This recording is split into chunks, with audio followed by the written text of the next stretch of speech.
नमस्कार, मेरा नाम है अभयराज और निष्पक्ष दिव्य संदेश के YouTube मंच पर आपका स्वागत है।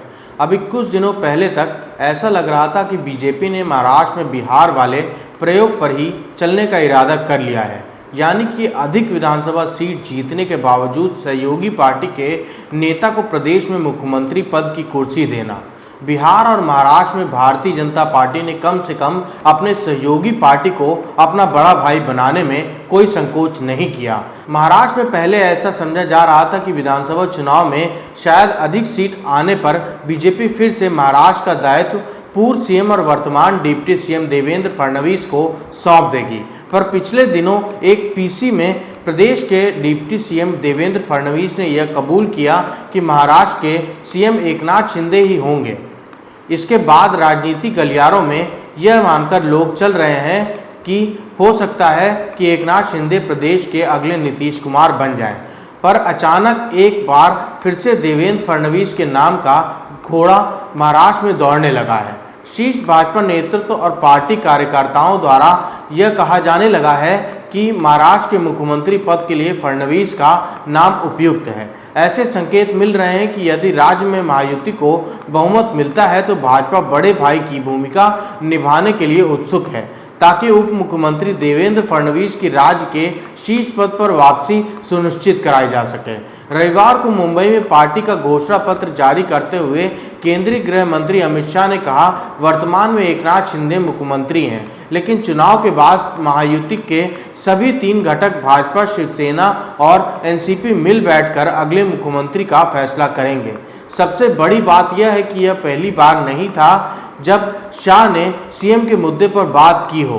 पिछले हफ्ते सांगली में एक रैली में उन्होंने दावा किया था कि जनता महायुति और फडणवीस की वापसी देखना चाहती है, लेकिन यह इतना आसान भी नहीं है।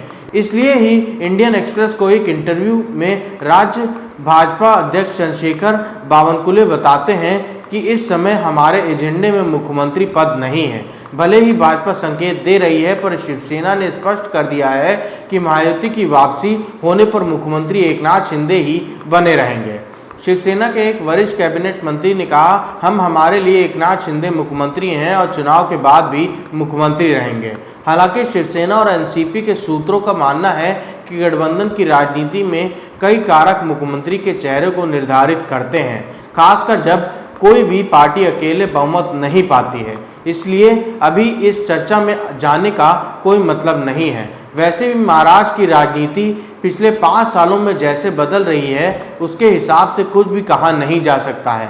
सीएम पद के लिए फडणवीस को मिल रहे समर्थन के 2 कारण गिनाए जा रहे हैं। जैसे कि 2014 से 2019 के बीच जब फडणवीस राज्य के शीर्ष पर थे, महाराष्ट्र ने राज्य के कल्याण के लिए सहायक प्रशासनिक कदम उठाए। पार्टी और आरएसएस में बहुत से लोग मानते हैं कि उन्हें 2022 में एनडीए में शिवसेना को समायोजित करने के लिए मुख्यमंत्री का पद त्यागना पड़ा था, और अगर भाजपा अपनी ताकत के बलबूते सत्ता में लौटती है तो ऐसा फिर नहीं होना चाहिए।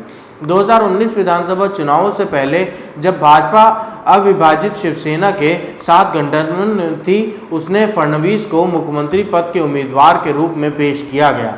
उनके राज्यव्यापी जनादेश यात्रा के बाद भाजपा ने 105 सीटें जीत लीं।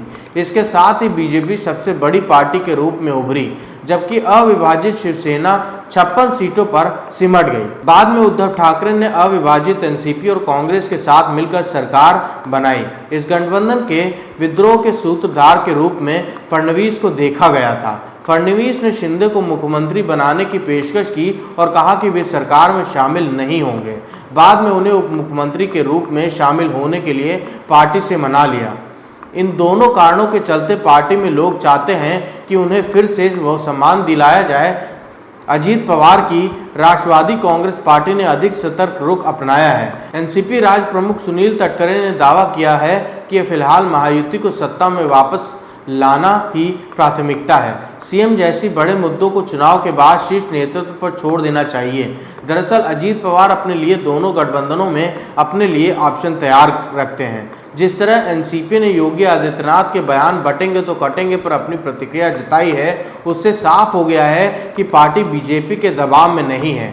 यही नहीं, नवाब मलिक और उनकी बेटी को टिकट देने के मामले में भी एनसीपी नेता अजीत पवार ने गठबंधन धर्म का पालन नहीं किया। इसके बावजूद महायुति में बने हुए हैं। बीजेपी यह जानती है कि अजीत पवार के आने से गठबंधन को कोई फायदा नहीं हुआ है। लोकसभा चुनाव में सबसे खराब परफॉर्मेंस भी एनसीपी का ही था। इसके बावजूद जिस तरह बीजेपी ने एनसीपी के कई फैसलों के सामने हथियार डाले हैं, वो बताता है कि सबसे बेहतरीन सौदेबाजी अजीत पवार की कर रहे हैं। अजीत पवार मुस्लिम समुदाय के मुद्दों पर इस तरह डटे रहे हैं कि चुनाव परिणामों के बाद बहुत आसानी से यह कह सकेंगे कि सिद्धांतों के आधार पर हम एवीए के साथ जा रहे हैं। इतना ही नहीं, अगर कुछ सीटें बीजेपी की कम होती हैं तो अजीत पवार सौदेबाजी के फुल मोड में हैं और बिना उसकी सलाह के सीएम के नाम पर फैसला नामुमकिन हुई होगा।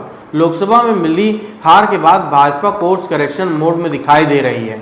भले ही फडणवीस सीएम पद के प्रमुख दावेदार हो सकते हैं, फिर भी महायुति के भीतर अपनी पसंद को अपने सहयोगी पर थोपने के लिए भाजपा को सबसे बड़ी पार्टी के रूप में उभरना होगा।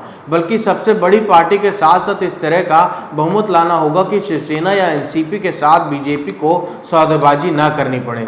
पत्रकार विनोद शर्मा कहते हैं कि यदि ऐसा नहीं हुआ तो अजीत पवार और शिंदे अपनी शक्ति दिखा सकते हैं, क्योंकि महाविकास अघाड़ी किसी भी शर्त पर सरकार बनाने के लिए तैयार होगी। एनसीपी तो अभी से इस तरह व्यवहार कर रही है जैसे चुनाव बाद किसी के साथ जाने को स्वतंत्र है। हंग विधानसभा होने की स्थिति में बहुत कम विधायकों के साथ भी ये दोनों पार्टियां सौदेबाजी के लिए स्वतंत्र होंगी। इसलिए अभी से फडणवीस का नाम क्यों बीजेपी ले रही है, ये समझ से बाहर है। हंग असेंबली हुई तो एकनाथ शिंदे को सीएम पद का ऑफर दोनों ही ओर होगा।